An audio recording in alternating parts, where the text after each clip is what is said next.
Welcome, welcome to last week tonight. No. This is our panel Playing by Ear. It's about audio games and visual impairments and how they overlap. My name is Erica Teal. I am a teacher of students with visual impairments, or a TVI for short. I live on Instagram at TVITeal, and I also have that at Gmail for my email if anyone wants to contact me about anything. So as a teacher of students with visual impairments, I live and work in New Hampshire, and I am what is known as an itinerant teacher, which is rather than working at a school for the blind, I shuttle around the state to different schools and work one-on-one with the students who are there. I am the whole gamut. My youngest kid is in preschool. My oldest kid is a high school junior. So I can't say I'm preschool to senior quite. I'm preschool to junior. So I'm a little bit of everything. I have students with various levels of vision loss. I have students with various types of vision loss. I wear a lot of hats and do a lot of stuff, but all of it has to do with obviously teaching students with visual impairments. Games are very important to me in teaching, so that's why I tried to figure out how to do different things for games for students. And then I was like, I should just make a panel and talk about what I do, because it's cool stuff. I am personally not visually impaired. I always like to start off with that disclaimer. So everything that I talk about is based on my experience as a teacher or my experience as somebody in academia. So there is kind of lacking that personal perspective, and I always want to prioritize people who actually have vision loss in their stories, because they obviously know more than I do. I just read a lot about it. And then so we also have Scott. Hey. There we go. Yeah. And I'm Scott. I thought you had your own you were going to use. Later. Okay. Yeah, and I am a software engineer. I write a lot of systems level code, so think low level stuff like the game engine itself or pieces below the game engine even, like operating systems. Mm-hmm. And I'm here to talk about the game engine aspect of developing immersive audio games. And we'll get to me later. I drive most of the show for this one, but he is definitely more of the techie side, and I'm more of the let's learn. So there we go. All right, next slide, please, Mr. Scott. All right, so I always like to start off my lessons with my students with a breakdown of what we're doing that day. You guys did it change, right? Yeah. I always like to start my lessons with my students with a breakdown of what we're doing today to, set expectations and get everybody in the right mood for learning. So the first thing we're going to be doing is talking about how people with visual impairments use their senses. Next, it is going to be how gamers with visual impairments use their senses to participate in the games. Then Scott is going to talk about the sound design aspects. And finally, I'm going to talk about a couple of the audio games that I played around with, so I can tell you about them and what they're like and whether you should play them or not. All right, next slide. Oh yeah, I could just do it myself, couldn't I? All right, audience participation time. I need 5 reasons people play video games. You can each say one. You don't have to say 5. Just raise your hand or shout it out. Why do we like playing video games? For fun. What else? The music. What else? Helps me stop being stressed. Stress relief. What else? Was that one of yours too? Hang out with friends. Okay, I think that's probably 5. Challenging, overcoming challenges. Yes, very fun stuff. All right. It was kind of funny that nobody had mentioned specifically the visual graphics of the game. Could it be because gaming is more complicated than just staring at something, and people want to play games for many complicated reasons that doesn't rely on your vision necessarily? I actually had someone one time ask me when I talked about my interest in audio games and gaming with visual impairments, they're like, why would a blind person want to play a video game? And I was like, what? It was just this cognitive brain fart moment as somebody who plays games. I'm like, who doesn't want to? Why wouldn't they want to? So for many of the same reasons we said that right now, people with visual impairments do have those same things. They want to play. The question just is, how are they going to do it? All right, so as a person who teaches students with visual impairments, we have what's called the expanded core curriculum, which are just subjects that are taught specifically to people with visual impairments. They're things that they may not necessarily pick up organically the way you would if you were able to visually interact with your curriculum. One of the things that we teach is called sensory efficiency. It's exactly what it sounds like. It is efficiently using your senses to interact with your world around you. This is a skill that is taught, like I said, directly and explicitly to people with visual impairments because they may not necessarily consider the opportunities that they can use with their other senses to achieve the things that they want to achieve. So it ties into Braille reading. I like to use that as an example of what sensory efficiency is because it's using your sense of touch. There's always that joke on the internet, say what you do in one sentence badly, and so what I say is I teach people how to touch stuff. Ultimately, that's what I do. So it is, you have to know how to touch the things before you're going to interact with them, and certainly before you're going to use that to practice reading. You also use your other senses, not just touch and not just hearing. I like telling the story. The CEO of my agency is visually impaired, and we were at a mixer that was going on, and we were all talking, and I put on some hand sanitizer, and he said, "Did somebody else come over here?" And I was like, "No, I just put on my hand sanitizer." And I just thought it was very interesting that he associates I smell a new thing with there is a new person, whereas if I were in a crowd, even if I didn't see someone put on hand sanitizer, A, I don't even know if I would notice someone did, and B, I wouldn't associate it with a new person being there. So when we talk about sensory efficiency, that's what we mean, using your senses to achieve different objectives. On to our next slide. So can blind people hear better than sighted people? This is a pretty common question, and there isn't a very clear-cut answer in my personal opinion. There is a lot of research that does say that if you have congenital visual impairments, that means you're born with your visual impairment, your brain will actually reroute to prioritize your other senses. But for where I stand, I also think that sensory efficiency, which is taught, you're just taught to use your senses better. So I am not visually impaired, but I can read Braille by touch, kind of. I'm not very good at it. My high schoolers rag on me all the time, like, I have to do it, why can't you? And I'm like, shut up. I have a master's degree. Leave me alone. But because of their pressure and making fun of me, I've actually gotten a lot better at reading Braille by touch because it is a skill that you pick up and you learn when you need this compensation there.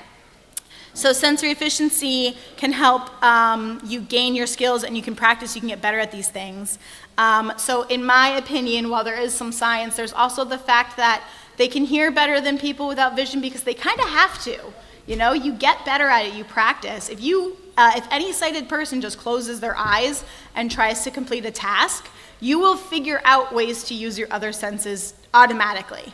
Maybe you won't do it necessarily the most efficiently, but if I'm gonna for one of my classes, for instance, we had to pick a task we did every day and blindfold ourselves and do it. So I did brushing my teeth, and there's a lot of stuff I had to just figure out by but that's what I did. I felt the bristles of the toothbrush, I felt where the caps were, I felt the smudginess of the toothpaste, it got on my hands, it was gross, I laughed.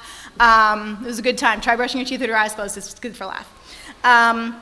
So it is a thing that you can learn and develop. So it's kind of that double-edged sword of you're learning it, but also it's there because of your brain, so it's both. All right, another area of the ECC is called orientation and mobility. Orientation is where you are, and mobility is how you get to somewhere else. There is actually a specialist called O&M, or a certified O&M instruction specialist. That's not my job exactly, so I don't teach O&M skills, but I certainly support them in the form of sensory efficiency. So this includes things like spatial awareness, white cane skills. Quick aside for vocabulary, it is called a white cane. It is not a stick. It is not a walking stick. Please don't ever call it a stick again. It is a white cane or a vision cane. So vocabulary, use it. So it also means using navigation apps, service animal handling. If you see someone with a service animal, they are known as a handler for the animal. More vocabulary. Human guide technique, which is where you can offer support to somebody with a visual impairment to walk them around. So this ties into sensory efficiency because you're using all of your senses, including your sense of smell. I was adding that in because I just never think about it. to figure out where you are and where you're going. You can use it for finding landmarks, crossing the street, navigating obstacles, figuring out where you are. Okay, but what about video games? Because that's what we're here for. So I tied in each of these ideas of sensory efficiency and orientation and mobility into how the gaming works. So first we have gamers with visual impairments can identify different sound elements and use them as audio cues during gameplay. That's your sensory efficiency. That's your understanding what sounds mean what and being able to find the subtle differences in sounds that indicate different things. So that's your sensory efficiency element. For your orientation and mobility, we have the immersive sound design, which allows gamers with visual impairments to use those techniques that they use when they're hearing sound in real life in order to help them figure out their placement and where they are and how they're moving within the game. So I have an example of each type of these gamers. The first one is Sven Vandewenj. I think that's how you say his name, but he's Blind Warrior Sven. He's a competitive Street Fighter player. Everybody got really excited and sent me a million articles about this guy back in August because he won the EVO or EVO, I don't know, sorry. Yeah, okay, that one. He won on the main stage competition at this competition. So everybody was like, and he's blind, isn't that great? I was like, yes, I'd actually already heard about him because he did other stuff too. So he was kind of already on my radar and I was happy to see that he got another big win. So he lost his vision when he was 6. A friend introduced him to Street Fighter on the NES, and he was able to play it by just memorizing the sounds that the different characters makes. And he was like, this is fun. I like this. And so that is now his big claim to fame. He says when there's a new character on the roster, he plays them in training mode to just make sure that he knows what every single one of those sound aspects is. And he is not the only blind gamer who uses by sound. I actually found a couple others, but I just didn't want this to go on for too long. But it is common practice to be able to identify those sounds and use them in the realm of play. Fighting games are very common for it, but we also have TJ the Blind Gamer, who does first-person shooter. He is the world's first blind master prestige in Call of Duty. He is also very big on the internet. So he was born premature. He lost vision in one eye at age 15, or age 5, and the other at age 14. Squish those together and you have 15. His mom encouraged him to play video games in order to cope with the depression of his gradual vision loss. So his brother actually helped him figure out how to play the game, and he figured out his priority was learning the sounds that the different weapons make so that he can tell what his friends are using and he doesn't like hear and shoot, oh wait, no, that was my friend, because he just knows which weapons everybody is using, which I think was like, oh, that's a really interesting way to approach that and prioritize that. So he relies on the sound cues like footsteps to locate where the other players are, and that is going to be a lot of stuff that Scott's going to talk about, so I'm going to slide it over to him. Okay. Oh, yeah, look, that does work. Awesome. All right, so yeah, this is all supposed to be a panel about how we do, like, playing video games while visually impaired. Mm-hmm. Now I'm going to saddle you all with talking about how those game engines actually work. I'm going to try and keep this high level. But I'm going to treat this as like, let's go through increasing levels of complexity from the easiest thing of, I would like the game to play me a sound. You can get pretty far with that. Extend it out to this kind of locate from a particular location with certain amounts of directionality, like the sound comes from something, goes to somewhere, with maybe things in the way and different effects that we might use. And knowing specific things about like that my head shape and how I hear is specific.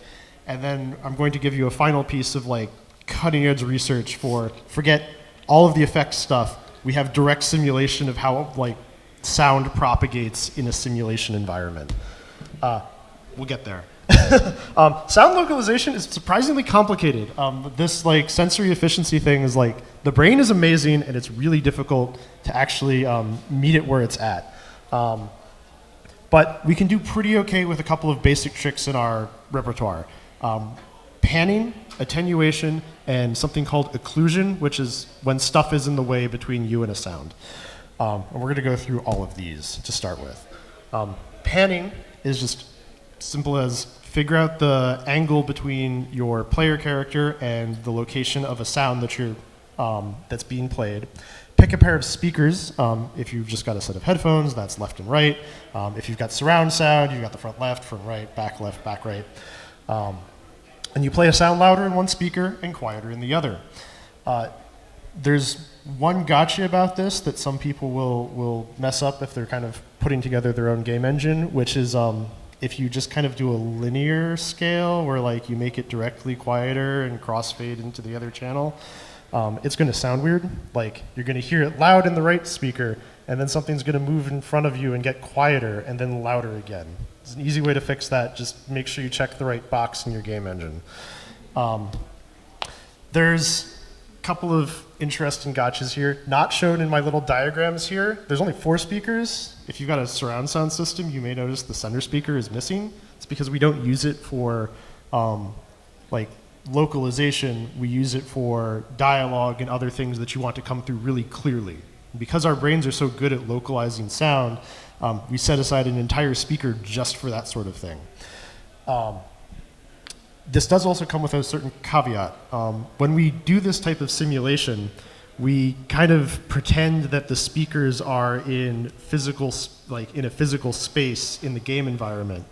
What happens when something moves through it? So like watching that orange dot there, you can see from 1, 2, 3, and 4, it kind of moves through the center right past where your head is and out the other side. That can be really jarring if you don't do anything to compensate for it. So there's a trick. Game engines are really nothing but giant piles of tricks. Where if you move close to an audio source, shown here is an Unreal Engine 5 demonstration. If you move within that sphere, the little device at the center that's making an ominous humming noise will suddenly make an ominous humming noise all around you. And when you're outside of that sphere, it's going to sound like it's coming from a particular location. That allows you to get close to it and realize where it is in the environment without it becoming a jarring thing when you're right next to it. So that gives us kind of a sense of direction, right? We have a rough sense of direction if it's more coming out from the right ear versus the left ear, or out of our various speakers. That gives us a rough sense of where it's coming from around us. But we don't know how far away it is. That comes from the incredible feature of when a thing is further away, it tends to get quieter. You may have noticed this in the game called Real Life. Source, look around you. Yes. The attenuation, so the sound gets quieter. The way it gets quieter, there's actually a fair bit of complexity here, of course. It tends to kind of fall off logarithmically. That means if you're really close, it sounds pretty loud, and as you back away, it starts to like get a lot quieter more quickly than you might expect.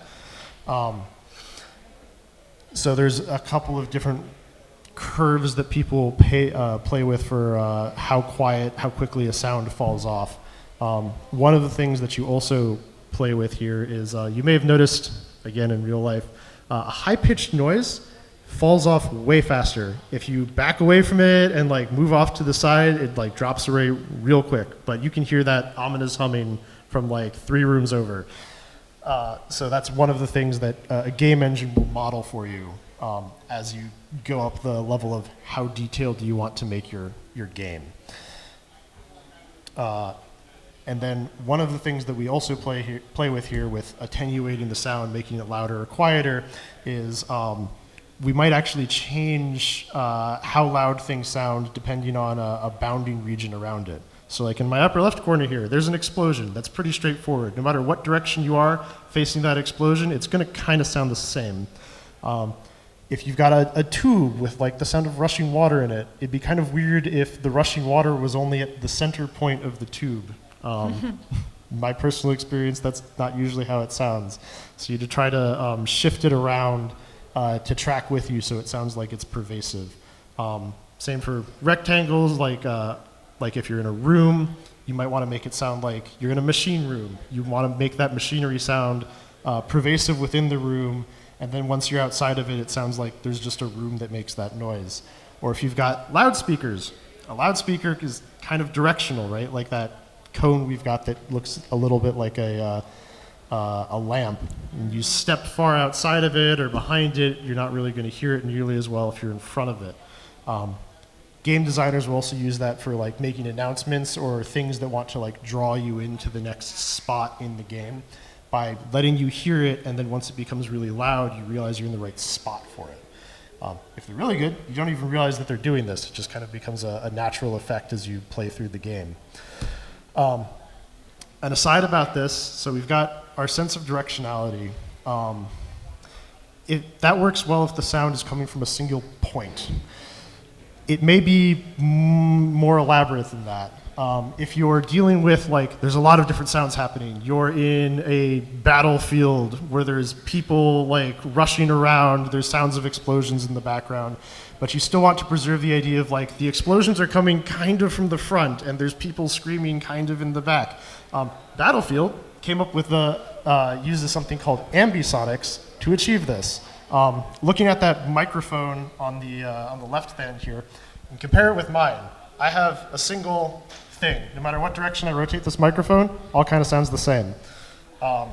Except that part where you brought it closer to your face. Yeah, attenuation. How about that? If you listen with multiple microphones at the same direction, you can capture the direction that all of the audio is coming from, and use this to create a sound field so that you can be immersed within it. Codemasters, for their Dirt series and their F1 racing series, actually uses one of these microphones and takes out a race car and drives around with it, so they capture the exact sound of you being in the driver's seat. Oh, that's cool. Which is pretty interesting. So if you're inside the thing that's making noise, ambisonics might be the thing for you. The converse is if you've got something that like this guitarist that we trapped in a cage here. We listen in every direction around him because the sound coming from the front of him is going to be different from the sound coming from the back of him. So if you want a really detailed capture of what it sounds like to walk around a person playing a guitar, playing a piano, something like that, you can set up one of these capture systems and use ambisonics to make it more apparent where that sound is coming from and how it changes as you walk around them, which can help you orient yourself towards the front of a given sound. So, next thing, occlusion. This is a pretty simple extension to what game engines already do for figuring out what things are colliding with other things. So, with sound, here in real life, when there's a wall in the way, thankfully it's harder to hear what's on the other side of that wall, which is why we can have people having conversations over there and it's not completely drowning out what's going on in here. Occlusion is just the game engine term for checking whether there are objects between an audio source you've put in the world and the listening player character. If you find an object, apply some kind of sound dampening. Once again, we rely on our friends that a low-pass filter so that the lower pitch noises make it through more easily than higher pitch noises. Sometimes, depending on what you're trying to do, like if you do have an entire room and you want to completely change the sound environment, you might just cut it off when you've realized that the player has moved into a new area. That lets us set up areas, help people figure out what area they're in, set the mood, and make it a more apparent when they're transitioning through zones. There's a couple of other tricks. Like I said, game design is like 90% like clever hacks that you've figured out. Frequently, in order to make it apparent that you're in a particular type of space, like something large like a cathedral or a cave or a smaller room, we'll play around with how things echo. The slightly more elaborate form of this is what we call reverb, which is just echoing, but you've got some more complex pieces to fiddle around with. The echo in a room that's covered with tapestries is going to sound different than a room that's nothing but solid concrete. So you can play around with those settings in like your reverb filter in your Unity or Unreal Engine, or you can have something even more complicated called convolution reverb, which is somebody went up in front of a cave or stood in a stadium and specifically figured out exactly how things reverberate in the area, recorded that, and now can give it to you for like $5 to use in your own game engine. So when you want to make it apparent that somebody's entered into this new space, you play around with these tools. There's also other things like The air absorption, I talked about how high-pitched noises fall off faster than low-pitched ones. That's a thing you can capture. Doppler, if anyone ever remembers, like, when a siren's coming towards you, definitely sounds different than when a siren is moving away. So I can help you tell when something is approaching you quickly or leaving you quickly by applying this Doppler shift to the sound that's being played.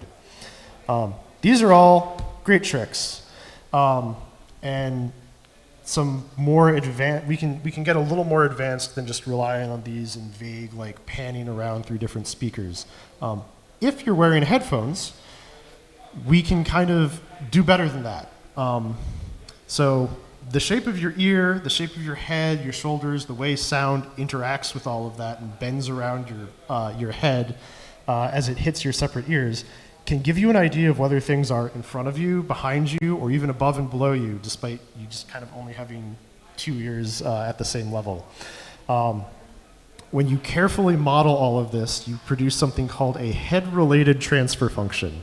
I'm giving you that super technical term because this is a box that you can check off in certain FPS games. Like if you play Valorant, that is a sound engine thing you can just click on, and it can help you localize where people are within the game space better, so you can find them and shoot them. This is also gets sensory efficiency and orientation and mobility. Yes, you don't actually have to see somebody necessarily if you can hear exactly where they are. This also gets called binaural audio in a lot of games, especially the ones that Eric is going to talk about later in this presentation. So this all works if you have a good model of somebody's ear.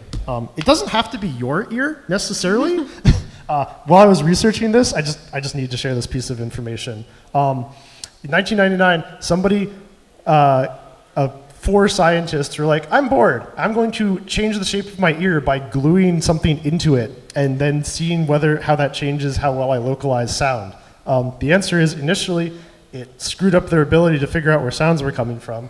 But after like 3 weeks, they were able to figure it out and like their brain adjusted. My takeaway from this is that if you play games often enough and just log on for 12 hours a day, eventually your brain will figure it out. It still works a lot better if you've got a direct model of your own ears. There's ongoing research to improve on this. There's Visisonics is one of the people operating this space. Hopefully, maybe eventually, you can have somebody take a picture of your ear. It'll produce an exact model that should help you localize better. For now, we've got these good enough models that's kind of like an average of everybody's ears that works pretty well. This gets us pretty far. If between all of those features you've seen so far, that's going to get you to some basic first-person shooter capability that certainly matches everything you need to make a good game like Street Fighter, or even just like basic navigation around a 3D space. But it doesn't solve a lot of, there's still some like open questions that this leaves. I said when wall's in the way, you can't hear what's going on the other side. That's obviously untrue because if I open one of those doors, you're going to easily hear what's going on in the hallway. Sound bends around obstacles. It reflects through a room and exits through a door, which is sometimes called the portal effect. So things will bend through doorways, they'll reverberate differently in a complex space, and you have to get really careful with what tricks you use in order to try and emulate this.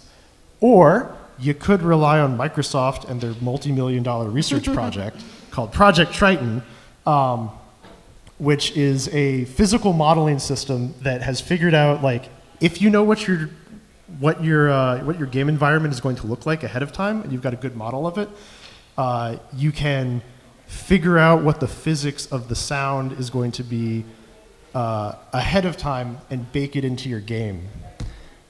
So they have some examples from pulling from their research paper. I'm not going to say what any of these diagrams are, but suffice to say, you figure out what your scene geometry is, your citadel, your sanctuary, whatever your game environment is.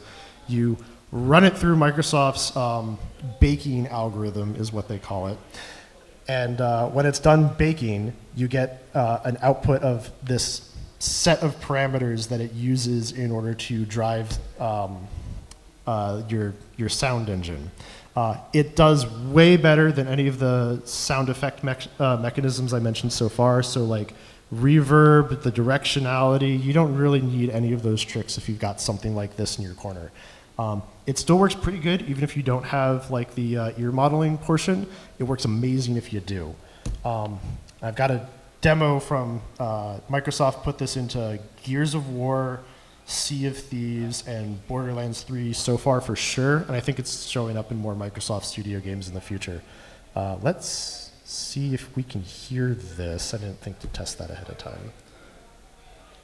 No, we can't. Oh no.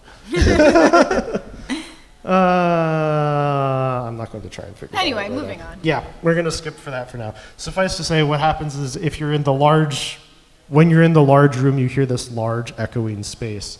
And as soon as they kick down the door and move into the smaller space, you can immediately tell that the reverberation is different, and you've entered into a hallway instead of the larger room they were in previously. So there's some great, interesting research papers that have come out of this. The end effect, if you feel like making a video game, is you can just kind of drop this in as a plugin into Unity or Unreal 5 or even your own custom game engine. They have hooks for that if you're so motivated.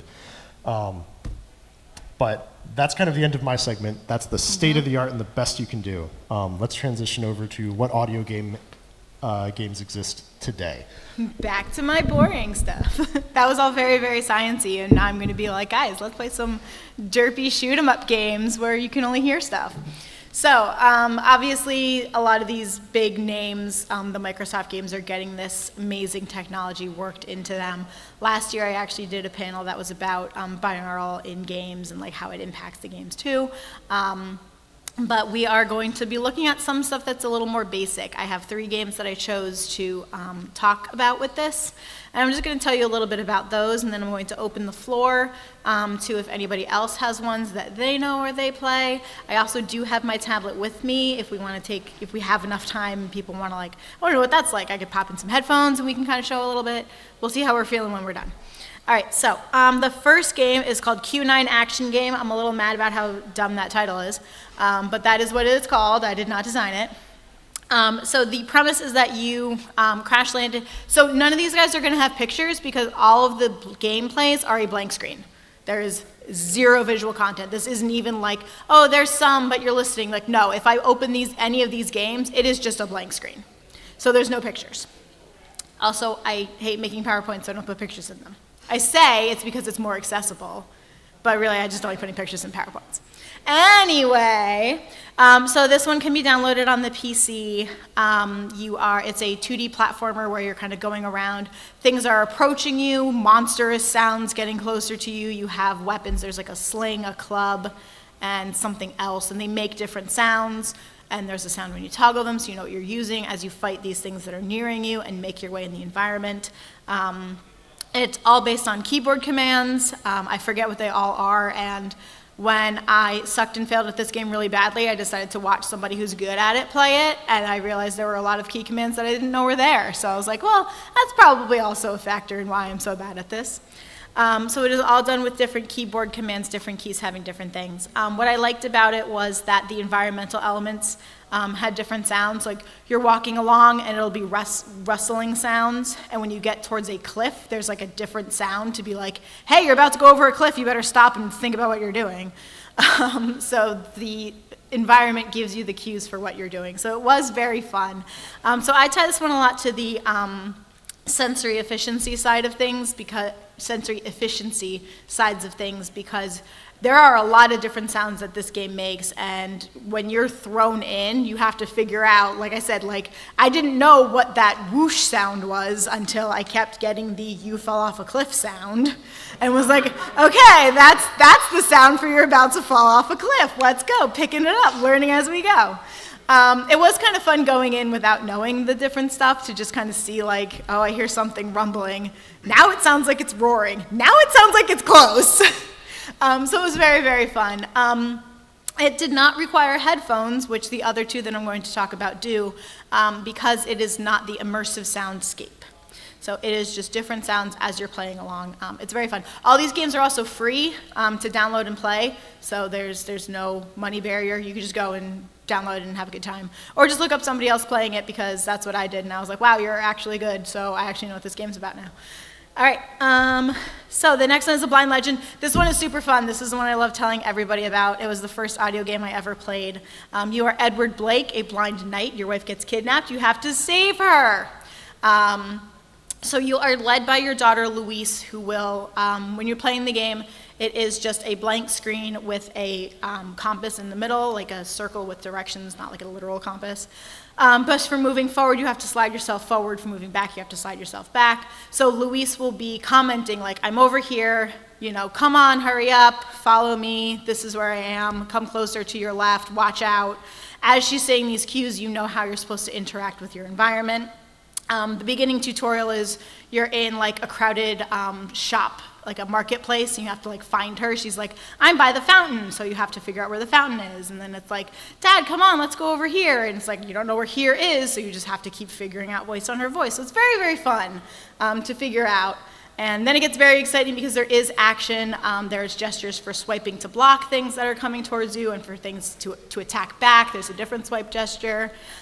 So it's very fun. You do play it with headphones because it is that immersive sound.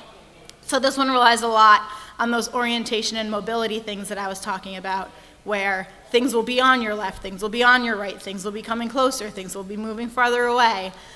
So you do have to really focus on your localization while you're playing the game, and the headphones allow you to do that, because there'll be some stuff on your right and some on your left. All right. The last one is called Circus Master's Revenge. Oh, sorry. This one was available for iOS, Android, and on Steam. This one is just available for iOS. Again, this is all free. It has a little blurb in the beginning that talks about how this is a game that is designed to help with localization and orientation and mobility, which is funny because it's a game about being kidnapped at a carnival and you have to shoot people. So I was like, I don't know if I can really use this. I promised my one high schooler that he could play it, though. He was like, it sounds really cool. And I'm like, well, okay, you're a high school junior. I'll just don't tell your case manager that that's what we did in Braille today. Because it is those skills. So this one was very fun. There's the little story about how you're on your walk and you hear a carnival, so you decide to go over and check out the carnival, and then you get clubbed in the head and dragged off, and you have to literally shoot your way out of this carnival. It's very like cheesy. If anyone knows the arcade game Carnival, it kind of has that vibe of like spooky but kind of funny. So as these threats are coming towards you, they are getting louder, and you have to angle your entire device. It took me a while before I figured out that you had to move your entire device because I skipped the tutorial. Don't skip the tutorial. I was like, why do I keep dying? I know it's to my left. You have to turn to your left and then tap to shoot. And it also has stuff that's above and below you. That one was very exciting because it's a little harder for us to identify above and below. So I was like, where is it? Where is it out through here? So it's very exciting. I think it's a lot more dynamic than the Blind Legend, but it's also a little more simple because you're just kind of it's a point and shoot. So point, shoot, shoot, don't die. Here comes a squeaky clown. So it was a really good time. So I do like that one. Again, you need your headphones for the localization. Again, it's free to play. It's Apple. Pretty much was the only place that I could find that had it. So there you go. I think that I explained all of that. All right. Other audio games. So there is the database audiogames.net. And the problem that I found was that there are some really cool ones, but they aren't out there anymore. There were some where I was like, oh, that sounds like a lot of fun. But for whatever reason, they're no longer available. So I encourage, if you're a game designer, maybe you could make some audio games. There is very much a market for it. Due to the sound changes in gaming, the blind gaming community is like exploding right now. So there is definitely a huge drive for audio-based games and audio-accessible gameplay. So if you're a game designer, maybe think about making an audio game. If you do, tell me about it so that I can promo it. If you need blind test players, I know some, hey. Audiogames.net did have a couple of really good ones, though. They're in different file formats. Most are for PC coming off of there. And then if you just Google looking up apps for audio games, then you'll find some of the other ones. That's how I found the Carnival one. And yeah, so that's that. Does anyone have any questions? Yes. To start with an engineering question, as perhaps this is too far in, but when working with these kinds of pieces, do you have any kind of a expectation for the performance hit as we add in more of these high-level tests to do for these sound pieces? Yeah, I can talk to that. Do you want to repeat the question? Oh, right. So the question for everyone was, do we expect a performance hit as we increase the complexity of our audio engine? By and large, no. Surprisingly, so when we're talking about Microsoft's portion, there is a bit of a hit. A major portion of their research was figuring out how to not slow your computer down to molasses when it does this trick. But a lot of that research came out to, yeah, it was hard initially. Then we figured out how to speed it up much more quickly using, surprise, surprise, the fast Fourier transform. Not going to talk about what that means. The point is that it went from inconceivably difficult to actually actively run to it takes a bit of a hit, but with multi-core computers these days, it's really not that big of a deal. You just sit it off next to your game logic, run it in a separate thread, and job done. Panning, localization, the other localization tricks, those are barely a hit and usually just are baked into your game engine at this point. In terms of the hit that it's going to take, it's going to be less than the part where you play 100 separate sounds to simulate here's 40 birds and here's a whole bunch of different gun sounds and here's all the footsteps. Those are much more likely to tank your performance than any of this will. Before we ask for any other questions, I forgot that what I wanted to say was I also have badge ribbons. If anybody wants one, they say do not touch in Braille because that's my kind of humor. They're teal, so you remember TVI teal. I'm really glad that I married this guy because it's great for marketing. I also do have my business card for my agency so that I could tell my supervisor that this was a networking opportunity and got today as a comp day. And it also has tvitl@gmail, and I'm on Instagram with that too, so you can remember if you want to email me about anything personally. If you want the slides, I am happy to share them. When I get my website in order, I'm going to have them available on my website, but in the meantime, if you just want to email me, I'm going to throw these over there so you can steal my contact information and steal these fun ribbons, because who doesn't love ribbons and Braille jokes? Okay. Does anyone else have any questions? We had a hand shoot up excitedly. So I realize this is focused on audio, but I was curious how haptics play into Ooh. games for people with visual impairments. Or Yeah. Oh, I love haptics. I think haptics are super great. There's a lot of tech going on. Do you have any comments about haptics before I steal the answer to this question? So I think some of the limitation is that historically the haptic feedback is something that you have a rumble engine and it rumbles or it doesn't, which is better than nothing, but it historically hasn't been great. I will say they've been getting better and have been trying to feature that more in controllers, and some of the top stuff that's been landing on the PS5 has promise, but it's really limited by what can you convince the average gamer to purchase. With that said. Mm-hmm.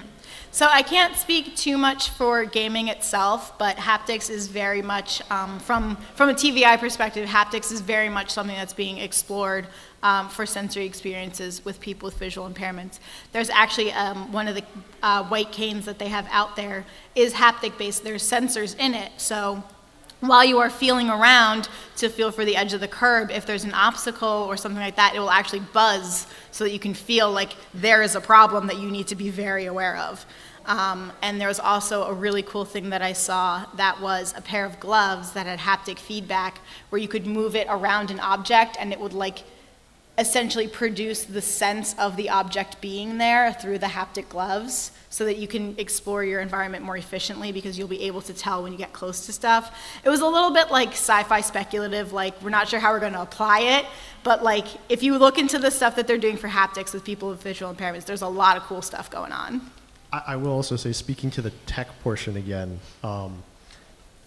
look out for the VR game group stuff. Yeah, Because as they move that's into really gonna get some having haptics. independent handheld haptic feedback, that gets us a lot closer to touching things and getting feedback from that. Okay. Yes. So this is probably a bit of a career question for you. But I'll start by saying I'm 2060 with my glasses on. How do you have different experiences with kids with different levels of like low-sightedness to no-sightedness, and as games as well? Like, do some of the more sighted kids still enjoy that kind of stuff? Yeah. So the question was if, I guess the way to summarize that would be, does the level of vision loss impact the way my students engage with stuff? Is that kind of what you're saying? Yes. Yeah, okay. So most people, like statistically, the overwhelming majority of people who are legally blind do have some level of what we call functional vision, which is there is some perception. The idea of if you just close your eyes, that's what a blind person sees. First of all, it's not true. That's not what a blind person sees, even if they have no light perception. But second of all, most people have some level of vision. It's not necessarily usable, but they can see shadows, they can see light, they can see something, but it's very blurry. They can see something, but it has to be this close. So it is still not able to function at the level of a sighted person at all. It is still blindness, but there is still some stuff there. So I have an entire gamut of levels of visual impairment. I don't have any students that are no light perception, but I have some where, like, people who are like 2400, which is like really low vision, and then I have some where it's like they're still, like they have degenerative eye conditions where their vision will get worse, but they still function at like, say, 20/60 with glasses on. So I approach things very differently with these different levels of visual impairment because you kind of have to. So for the games, for some of them, I have Braille-based games, and for others, like it is for low vision where stuff will be bigger or like have other visual cues or colors on it that help make it more accessible. If you want to learn more about that, you can come to my panel at 3 o'clock tomorrow because I'm going to talk about the different strategies for making the different games. So your level of vision loss, I think, does impact it, and it certainly makes me need to assess all the work that I do because my assignments are tailored per student. The assignment that I make for one student with this level of vision loss will not be the same as the same lesson for a student with a different level of vision loss. All right, anyone else? In the back. I was kind of curious about the accessibility of rhythm games. It's mostly auditory, but it seems like a lot of them are kind of visual and auditory. Yeah, I haven't considered that too much. I didn't come across a lot of stuff with that. I feel like they have a lot of visual components, but I imagine that if you had a rhythm game that was like an on-beat kind of thing and you just pushed a button to a beat, you might be able to do it, but I haven't seen a lot of visually impaired players saying that they were doing rhythm games because there is still a lot of that visual element. But I feel like if you did even a haptic kind of a thing, like it buzz and you have to match it, that might be a little more accessible. I haven't heard too much about blind gamers trying those kinds of games, though. I'm gonna throw something at you here. Oh, we're gonna throw something at me. So I've seen a couple of rhythm games now. I don't know how popular any of them are, though there is one in the indie showcase you can play today that just has 2 buttons. There's only 2 things to interact with. If you have any vision at all, do you think it might be possible to, like, you split the screen in 2 and like here's the one thing that indicates when the thing is coming in, here's the other side? I certainly think that with some kinds of vision loss, especially if it's a light cue, a sudden introduction of light is usually something that most levels of functional vision could appear. So if there was a way to match the sound to a light indicator so that either you heard the beat or saw the light indicator, you could hit the buttons on time, that could possibly work. Yeah. Yeah. Was there more to that? Just also, there's another indie game down there that's also, they play an audio sequence of beats, and then you match it after. Oh, yes. Okay. Yeah, there we go. So the person said that there was like a matching audio beats thing. That is actually something that we do as part of sensory efficiency. So like Bop Its, are like a sensory efficiency toy. You hear it and you have to do the command. And then again, these like toys, I do a lot of, with my younger ones, I have a lot of sensory toys where it's like you hit this and it plays a note, you hit that and it plays a cow, you hit that and it plays a bell. And so you can do those sequencing. That is actually like literally an activity that I will do. So you are spot on with that. Okay, there was a hand over here somewhere, I think. Yes. It's kind of a technical question. If it does, just let me know. I understand how you can give the illusion of things being left, right, up, front, and behind. Mm-hmm. But without Dolby Atmos, how do you give the illusion of up and down in a stereo, like headphone situation? Right, so Yeah. the question was, how do we, I keep forgetting to repeat the question. It's how do you detect up and down? And Scott did look into that, didn't you? Yes, so certainly it is possible. To say one quick thing about Dolby Atmos, so we're all talking about the same stuff here. Dolby Atmos is, we took the surround sound system and we had like, you've heard 5.1 surround sound with the 1 being a subwoofer and 5 being speakers. They have like 7.1.2 where there's 2 speakers above you as well. Dolby Atmos is interesting because it's, in addition to its like regular audio soundtrack, it has objects that are playing some kind of sound and location information about where they are. So it's very gaming adjacent in terms of how game engines produce their sound as well. That said, the way you hear above and below you is that ear shape. To some extent, a sound played below you is going to reflect off of your chest and shoulders differently than when there's nothing like for it to reflect off of when it's coming from above, and your brain will actually pick up on that. It's not amazing at it, but that is the sort of thing that lets us localize whether a sound is coming from above and below. Dolby Atmos actually has a binaural mode for itself, so if you like have headphones on, paid the bunch of money for a Dolby Atmos compatible set, and potentially even got your ears modeled as part of that process, because I think they've got something for that. You can localize sound that are above and below you, and game engines are also starting to take advantage of that. I think a couple of them have a Dolby Atmos capability that is that head-related transfer function that lets you figure it out from the specific shape of your ear. There you go. And you had a question over here. Yeah, this is a little bit of a multi-part, but so would you consider there to be like a market for audio games or software that audio interfaces that require a mind's eye with someone with some level of vision, or is that like maybe not even an issue that sits? I mean, you just mentioned that. So I think what you're asking is, would it still be marketable if the person did have a level of vision? Would it still be marketable, essentially? Like if it requires, Oh, if it requires vision. I think, is that what you're asking? Like or like an audio game with a visual aspect included? as a sighted person, like I can't, Yeah. like I don't know exactly what the experience is like, Mm-hmm. but I imagine that there are certain like mental models Mm-hmm. that would maybe not translate well for someone who was born without any like not even Yeah. level. Mm-hmm. Okay, so the mental models, so basically would that be an obstacle? Would mental modeling be an obstacle for people with visual impairments in playing a game? Sure, yeah. Okay, yeah. So part of early intervention with people who have visual impairments is working on mindscaping, and especially in physical spaces. Orientation and mobility is a lot of figuring out where a space is. But there are also conceptual things. You have to, when you have somebody who's congenitally blind, born that way, and you're doing early intervention when they're an infant, you have to teach them concepts like close and far away and above and below.